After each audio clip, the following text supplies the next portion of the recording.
John Singleton. I'd love to give you the floor on what he meant to you. It was everything to me. He discovered me in the movie industry.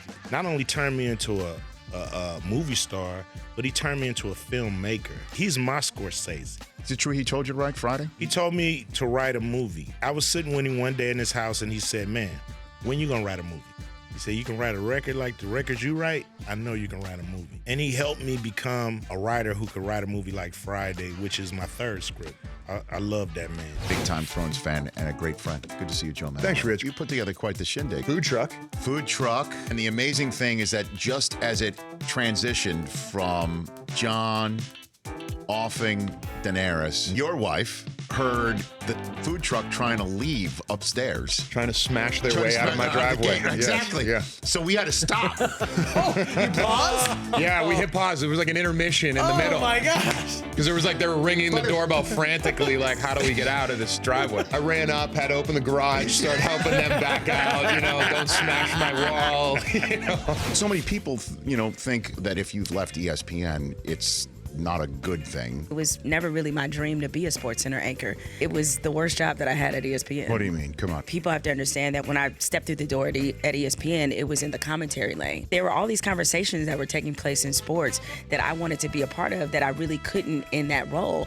And so it was never the perfect fit. There was a lot of creative differences in terms of what the show should be. And so while I learned a lot, it was the worst job I had since I was there.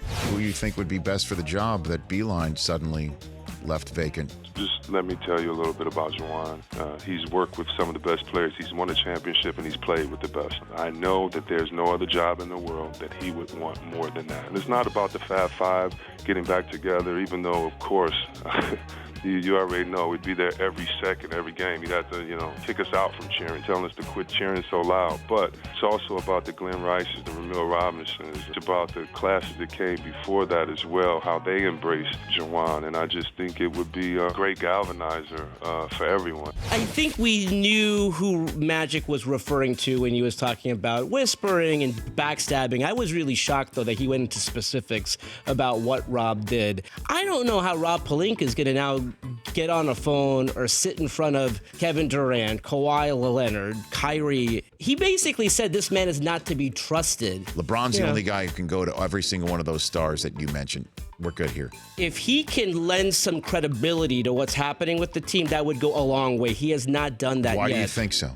Because I don't think he likes what's happening with the team. I don't think that they hired the coach that he wanted them to hire. When I hear stories about them wanting to trade LeBron or LeBron wanting to be traded, that's not true. They will not trade LeBron, and LeBron does not want to be traded. Most people will see somebody like yourself, Nate, again, Green Beret, Special Forces. I want to tell you, thank you for doing what you've done, but that is not particularly helpful. There are some people that are offended by those words, even on Memorial Day, veterans.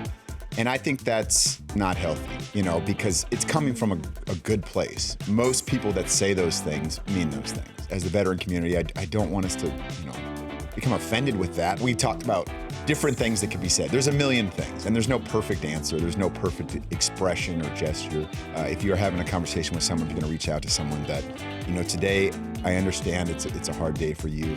I want you to know that I'm thinking of you and those that you lost. I'm remembering them. But I do appreciate what you do, and I am, you can thank someone for their service, but I think that it's important to caveat that just so they know that you understand what today is really about. I was first introduced to the magic of Donovan J. McNabb when you ran without shoes into the end zone in the big house. Hey, how did you feel about that? I was pissed. The shoe just happened to fly off. I was the first for my shoes to kind of come off or explode before Zion did it this past year. What do you think your numbers would be if you were able to play in today's game? Who do I have on the outside? T.O. Minus the drama. I've said that he was a first ballot Hall of Famer. Right. I've always stood up for him and said that it's the off the field stuff. On the football field, one of the best to ever do it. But it's just everything else that kind of goes with it. That's all. Last night, this man was front and center. His beer chugging ability appears second to none, and it went viral. Is this the best skill that you have, David, is shotgun and beers? Start off the interview by saying, "Go Lakers." You're looking at a true homegrown fan. We gonna be all right. I know y'all waiting for us to fall, and y'all are just By the way, waiting. basking in it. Basking. Where have you been the last 6 what years? have y'all been doing over there in the East without LeBron?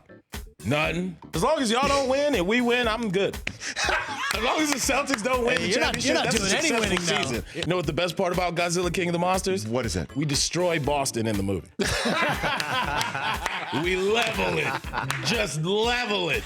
Stay connected with the Rich Eisen Show app. Available on Google Play and the App Store.